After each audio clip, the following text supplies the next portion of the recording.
Come back dear students. आज हम लोग जो है magnetic effect of electric current का थर्ड लेक्चर पूरा करने वाले हैं, जिसमें आज हम लोग सीखने वाले हैं सोलेनॉइड क्या है, कैसा मैग्नेटिक फील्ड प्रोड्यूस करता है ना, किस फैक्टर्स पर डिपेंड करता है।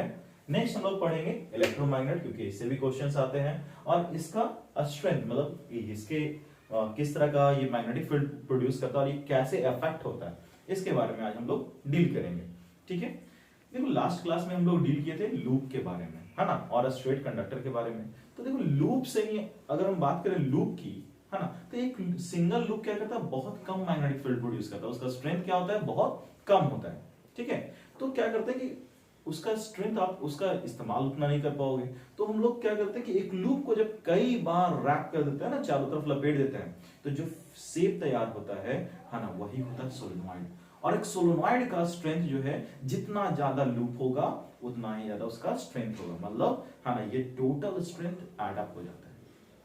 ठीक है, तो आज की क्लास में हम लोग बात करेंगे सोलेनॉइड और इसका मैग्नेटिक फील्ड कैसा होता है, इसके बारे में हम लोग डील करने वाले हैं। तो चलिए सबसे पहले बात करते हैं सोलेनॉइड डिफिनीशन क्या होता है ना। तो सबसे पहले मैंने क्या बोला था, दैट सोलेनॉइड क्या है भाई, है ना, तो एक कॉइल है ना, किसका, कॉपर वायर का, इंसुलेटेड कॉपर वायर का, है ना, जो क्या करता है भाई, तो जिसका काम है मैग्नेटिक फील्ड प्रोड्यूस करना। ठीक है, तो बेसिकली लिख देंगे व्हाट इज अ सोलेनॉइड, तो कहेंगे आज solenoid is a coil of copper wire, है ना, copper wire which produces magnetic field। इसका शेप कैसा होता है बच्चों, इसका शेप कैसा होता है, तो सिलिंड्रिकल शेप में होता है। ठीक है, आप देख सकते हो, एक बेसिक में दिखाता हूं, इसका शेप कुछ इस तरह होता है, सिलिंड्रिकल शेप होता है। ओके, है ना, तो अगर आपसे पूछा जाएगा तो ये क्वालिक किस शेप का होगा, तो सिलिंड्रिकल शेप का होगा, ये मालूम होनी चाहिए। ओके, अब देखो यहां पर मैंने रियोस्टेट लगाया है ना, जो रिप्रेजेंट करता है भाई कि है ना, ये करंट के स्ट्रेंथ को बढ़ाने और घटाने के लिए कि भाई हम कैसा कितना डिजायर्ड है मेरा स्ट्रेंथ, उसके अकॉर्डिंग हम क्या करें, रियोस्टेट की मदद से चेंज कर सके उसके स्ट्रेंथ को, यानी करंट के फ्लो को। ओके, चलिए सबसे पहले बात करते हैं, तो इसका शेप कैसा होगा, shape is in the form of cylinder.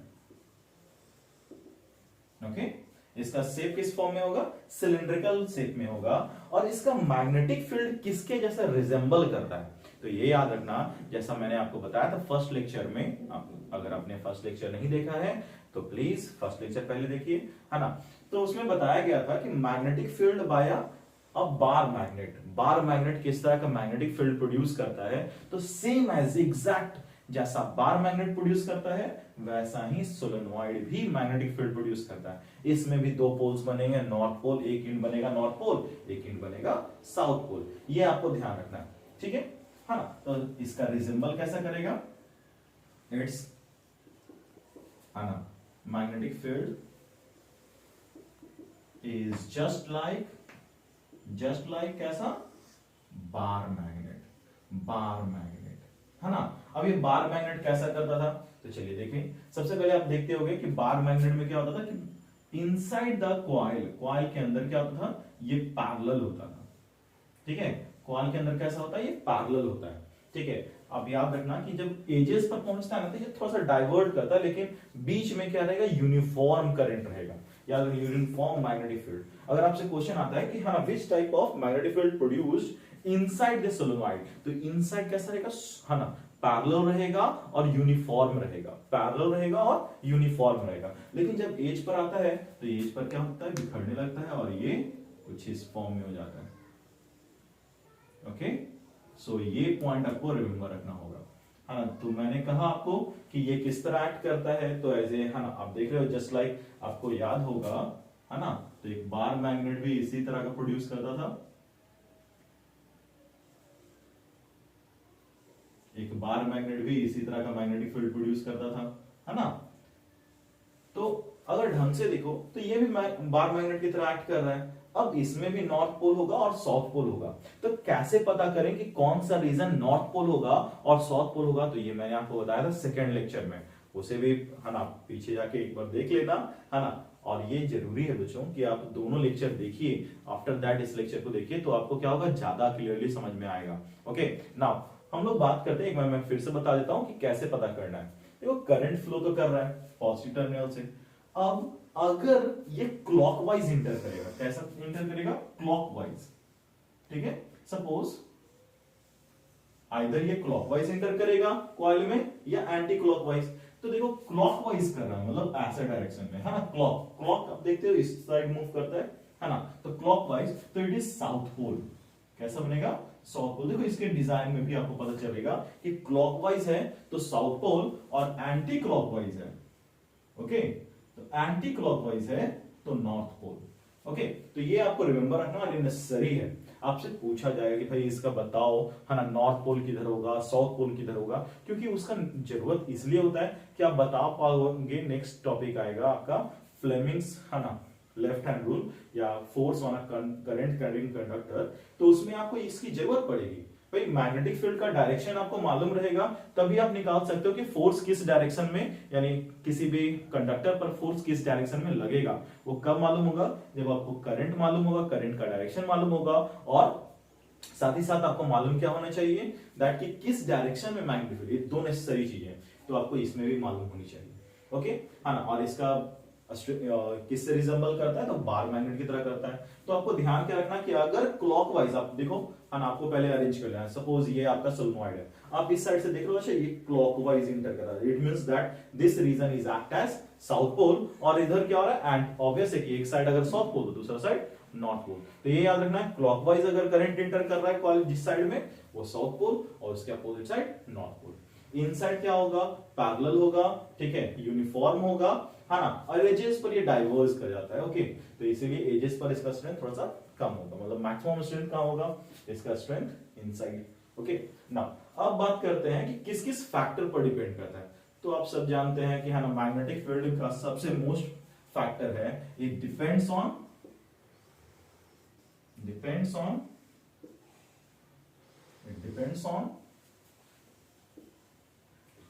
current flowing in the solenoid,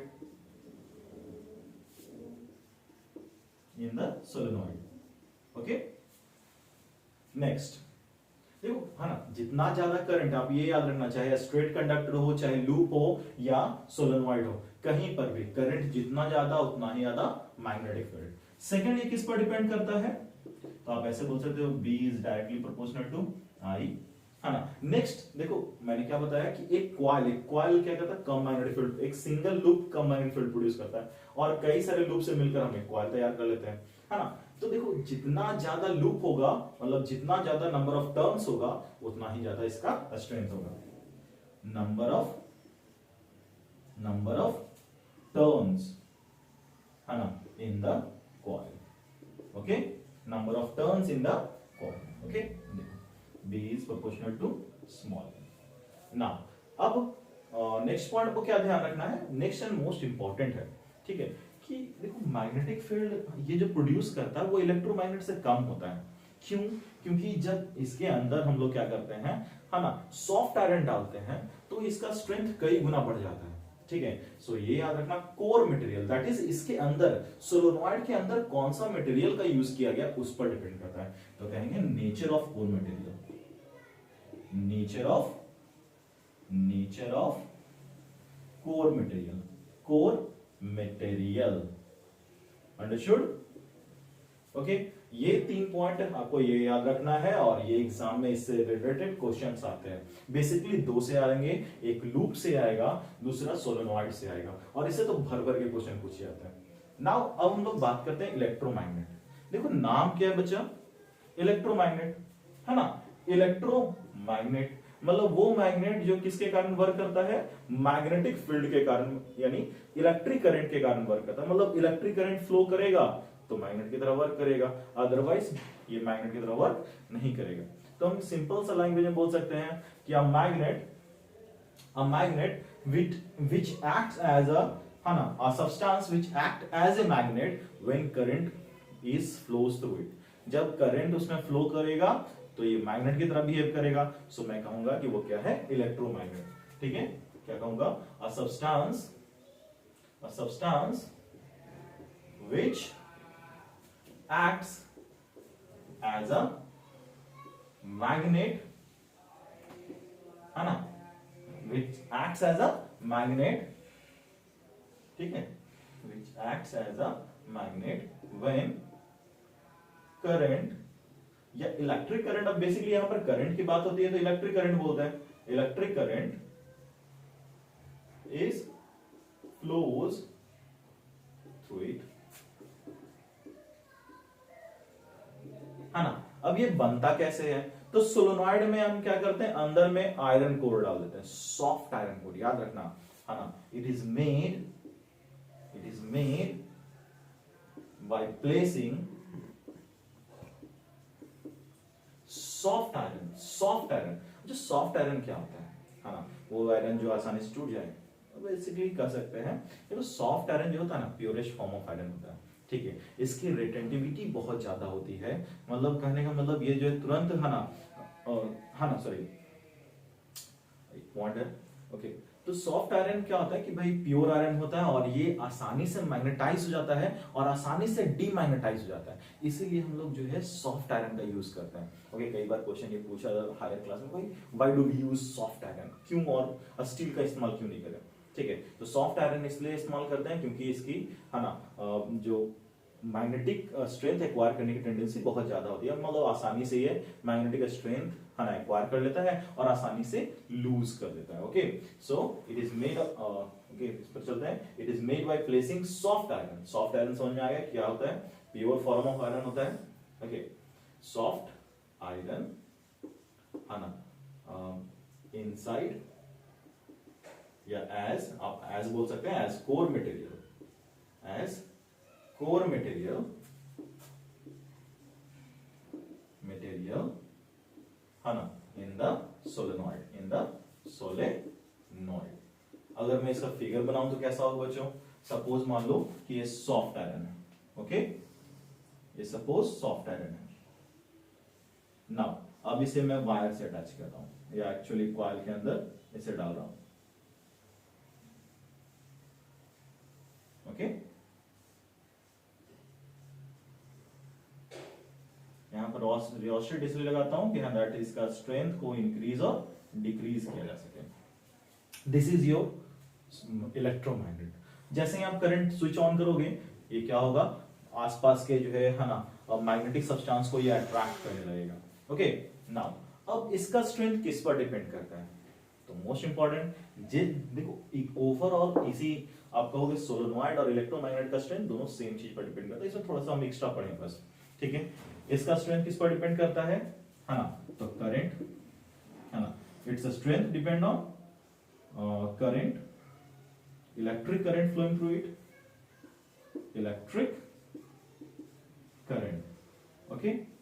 next, number of coils, जितना ज्यादा टर्न्स होगा उस पर डिपेंड करेगा, नंबर ऑफ टर्न्स, है ना, number of turns per depend करेगा। नेक्स्ट और किस पर डिपेंड करेगा, तो कोर मटेरियल, जैसा कि मैंने कहा, अगर सॉफ्ट आयरन आप रखते हो तो इसका स्ट्रेंथ ज्यादा होगा, अगर आप क्या करते हो कि स्टील यूज कर लेते हो तो वो क्या होगा, मैग्नेटाइज भी क्या होगा, काफी टाइम लगेगा, उतना स्ट्रॉन्ग मैग्नेट बनेगा नहीं। दूसरा क्या होगा कि भाई, है ना, वो मैग्नेटाइज होने के बाद डीमैग्नेटाइज नहीं होगा, है ना, तो ये प्रॉब्लम आती है इसके साथ, ओके, है ना। तो core material, nature of core material, okay, हाँ। एंड मोस्ट इंपॉर्टेंट एक और है, बहुत कम बुक्स में ये दिया हुआ रहता है ना, डिस्टेंस बिटवीन पोल्स, ओके।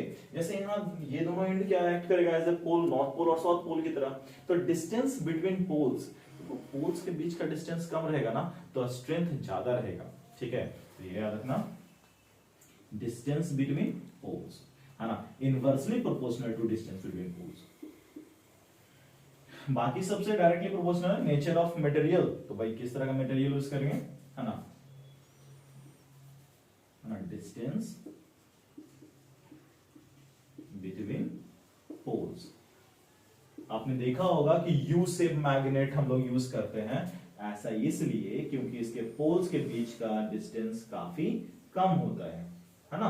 हमें सब चीज को सेम रखना है, बस अगर मैं बात करूं कि एक स्ट्रेट रॉड है ना, ऑफ स्ट्रेट रॉड यूज कर रहा हूं, same number of turn use कर रहा हूं है ना, करंट भी सेम है ना, और एक यू शेप्ड का यूज कर रहा हूं, तो आप फाइंड आउट करोगे कि यू शेप्ड का जो है ना, उसमें क्या हो रहा है, ज्यादा स्ट्रेंथ प्रोड्यूस हो रहा है, यानी उसका इफेक्ट जो है ज्यादा मिल रहा है। ओके, सो ये बेसिक कॉन्सेप्ट है। नेक्स्ट क्लास में हम लोग थोड़ा सा इसको और डिटेल करेंगे, व्हाट इज डिफरेंस बिटवीन है ना इलेक्ट्रोमैग्नेट एंड